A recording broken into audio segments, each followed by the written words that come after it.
BJP రాజకీయాలకు విరుగుడు బహుజన రాజకీయాలే. SC BC ఎస్టీల ఐక్యతే బీజేపీకి విరుగుడు. ఇది క్లియర్. ఇది కాన్షీరామ్ గారు చెప్పిన సూత్రం.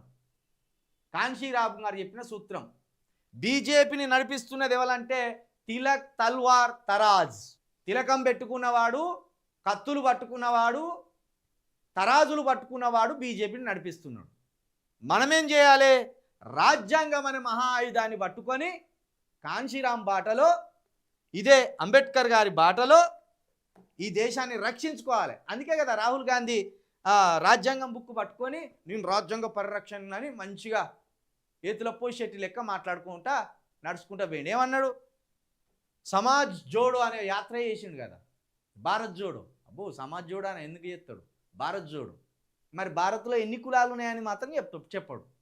ఇది ఎప్పుడో కాన్షీరామ్ చేసిండు, వర్ణు తోడో సమాజ్ జోడో అని. కాబట్టి బీజేపీ రాజకీయాలకు ప్రాంతీయ పార్టీలే ప్రత్యామ్నాయం, పైగా బహుజన రాజకీయాలే ప్రత్యామ్నాయం. ఇది 100% నిజం.